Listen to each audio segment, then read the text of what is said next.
Released 30 years ago on March 18, 1994, Sonic Blastman 2 is a game that shouldn't exist. The first one, released on 1990, was a punching bag machine that later had to be removed from arcades because it was injuring the players.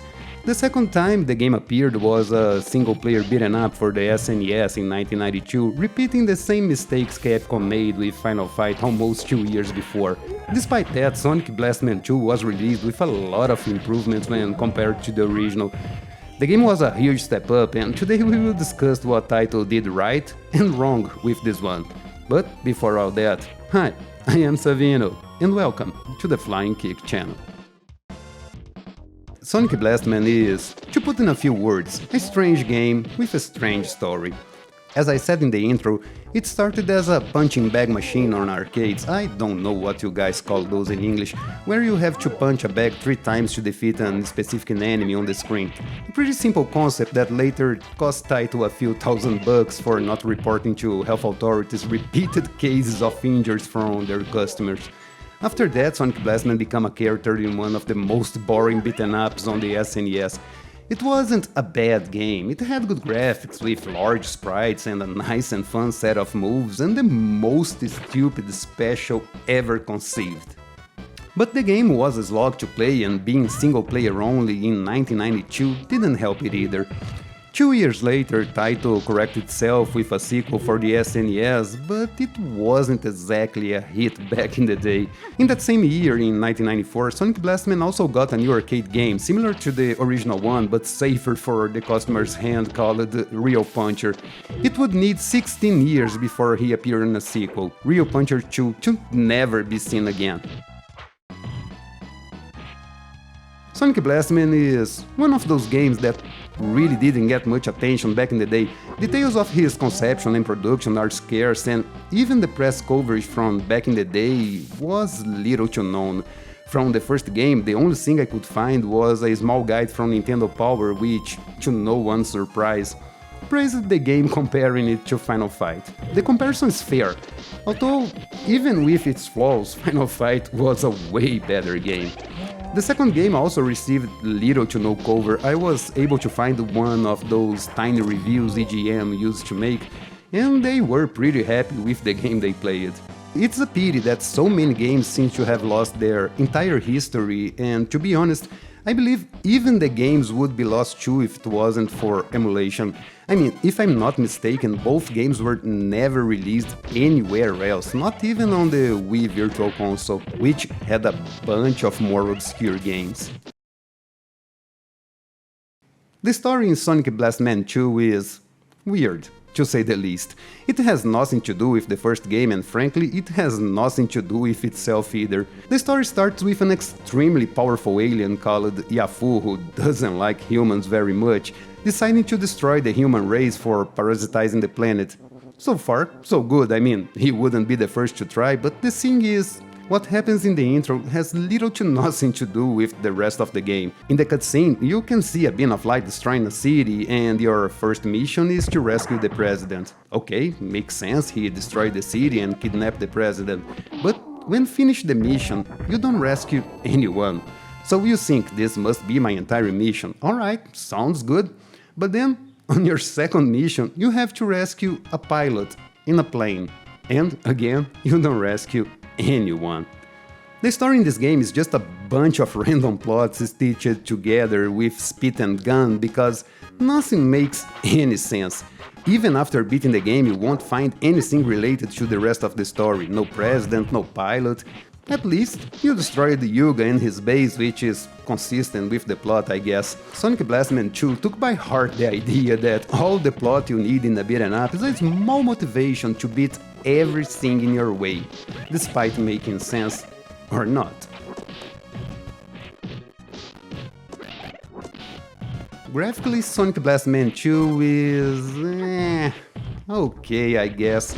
The characters are nothing out of the ordinary, especially for 1994. The smaller size compared to the first one was a step back in my opinion, despite being somewhat more detailed than in the first game. The characters and anime animations are resumed to 2 or 3 frames with some janky moves here and there. Coming in an 8 mega cartridge, a very small one for the time, it's not surprising that the animation looks so poor. With 3 different characters to play, there's no much room left to put extra sprites. This limitation can also be seen in the enemies that will repeat ad nauseam in the game. Prepare to see the same 4 or 5 different enemies over and over again. Enemies which by their turn could not be more generic and unimpressive. You will fight alien robots most of the time with the exception of 1 or 2 enemies, and they could not be more dull. I mean, the first game used some generic thugs too, but at least they were more menacing than a bunch of walking mannequins. The bosses are a bit more interesting than the regular enemies, but I don't think they are anything that will stick with you, with maybe the exception of the second boss who came directly from Dr. Wily's factory. The backgrounds, despite being varied enough, also don't do much to favor the game. They are not bad, but there's nothing remarkable in the places you will visit. The game has only 5 stages, but they are divided into 3 or more parts, each one taking you to a different place.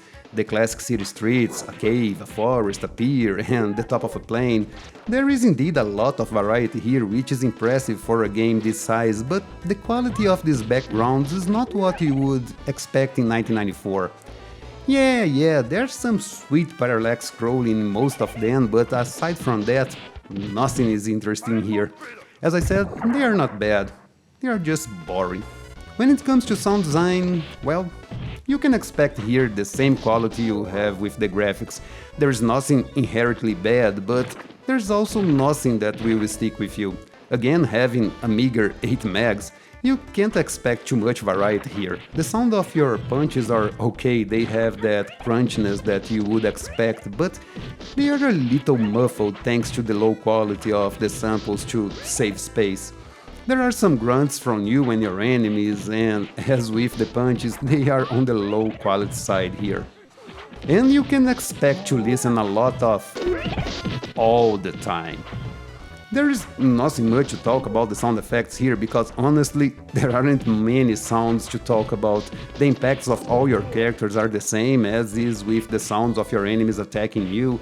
It would be okay if this was a game for 1992 or before, but for 1994, this was a little disappointing.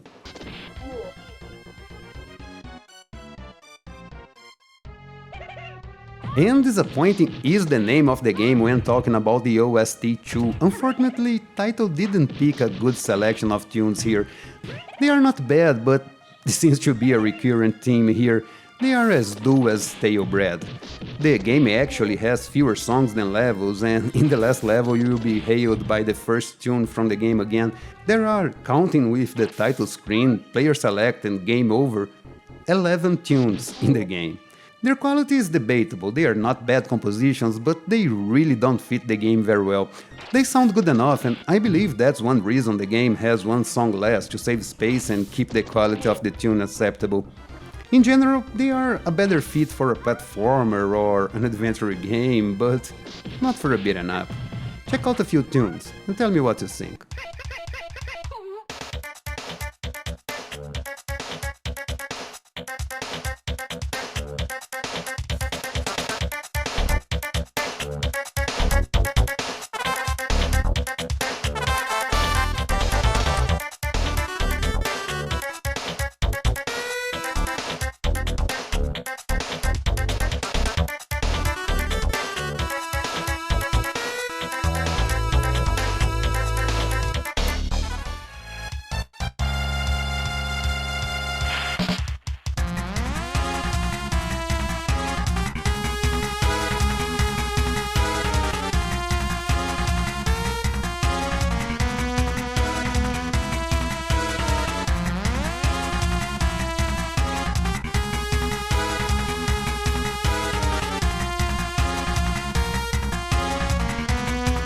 Now let's take a look at the combat to see if there's something salvageable here. Sonic Blast Man 2 offers the players 3 playable characters, 2 more than the first game.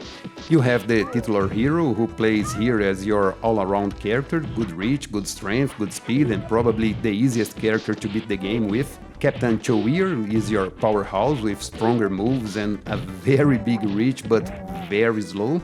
And finally, Sonya, the traditional quick and weak girl from every beaten up ever. Each one has its own set of moves, and to be honest, here is where the game shines. The commands are all the same for each one of the characters, but how they will act is totally different. Here you have a jump, a dodge button, a weak attack and a strong attack. You can also grab enemies while walking into them and use your weak and strong attacks to hit or throw them.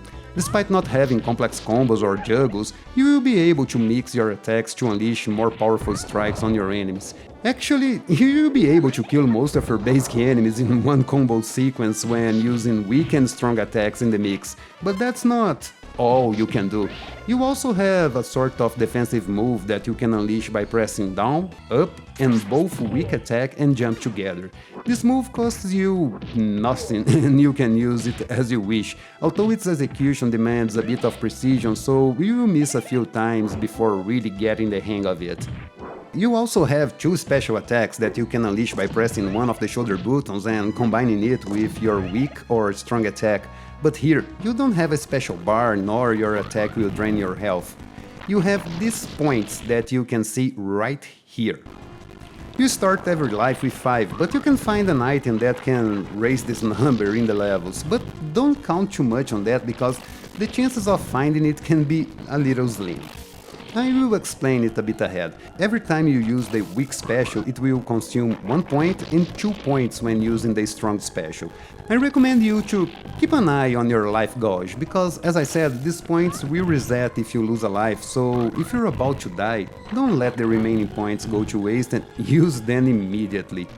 When it comes to the AI, you will get a bunch of very aggressive enemies, and they are a bit cheap, to be honest. Some enemies can overcome your combos with ease, even grabbing you while you punch them, and most, if not all, will have priority over you, making their attacks land on you first. And that's enough of a problem without the need to walk glued to the right corner of the screen. Yeah, this is one of those games that, to advance, you have to stick your nose on the right side of the screen and pray to not be hit by an enemy. Spoilers, your prayers won't help you here, and you will be hit by enemies. A lot. It's a design choice that baffles me. It's annoying and you have to walk and stop every time to avoid being hit. But I think there's a reason for it. Sonic Blast Man 2 is not a hard game by all means. At least the first 4 levels aren't. Enemies have little health and even the bigger guys can be easy to dispatch after you learn their patterns. Even the bosses aren't that hard since they don't have too much health. Most of them have only 2 health bars and your attacks can be very damaged to them, especially if you save your specials until then. Some bosses, especially the first ones, are a breeze to beat using the specials, and if you are playing with a friend, they are not even a challenge. The only challenge you really face in this game is the last level. The level is huge and you will take almost a quarter of the total play time of the game. And here you will face all the bosses all over again until you fight the last boss in a fight that will take a very long time. His health bar takes its sweet time to drain and there's no amount of special that will help you here. It's a bit of an unfair fight, but the game is pretty easy, so I think they had to crank the difficulty up at some point. I said earlier that you will find extra points for your special, but you shouldn't count on it, and the reason is simple. In this game, everything you find inside garbage bins or boxes is randomized. This is not new, Final Fight used randomizations for items too, but here they have no rhyme or reason. Taking Final Fight for example, you had barrels that only give you points and it could be an amount, but some barrels only gave you food. Here you can count on them to plan your game ahead because every time you break something, it will give you a different item. While this did not hurt the game, it was a bad decision because it renders these containers useless since you can't count on them for anything. Despite the somewhat negative tone of this review, Sonic Blast Man 2 managed to be a pretty fun beat'em up. It's not stellar, it's not in the SNES top 10 games, but I had a ton of fun playing this one these last couple of weeks. Playing with my son was even more fun, and this can very well be a good game to play with a kid thanks to the more cartoony theme and the fact that you have infinite continues to play. Well, at least I think they are infinite. We've only used the 2 continues to beat the game and there's no counter anywhere, so... The game has a lot of flaws and a lot of cheap enemies and bosses, not to mention how long the last level can drag, but the combat is satisfying and some of your moves are incredibly over the top, making it a joy to use against your enemies. If Taito had used a 12 or 16 meg cartridge, this could have been one of the best games on the system, but the lack of space brought together a lot of repetition that took its toll on the game. If you never tried the Sonic Blast Man 2, I recommend you to play it. You can only find it for the original hardware, and based on what I saw from the prices on eBay, you will be better off emulating this one unless you are a collector.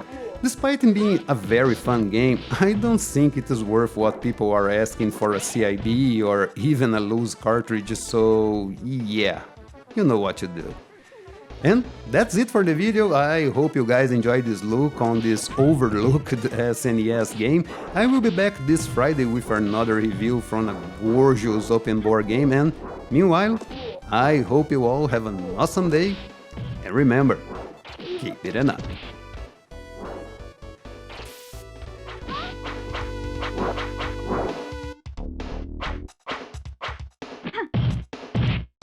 Yeah.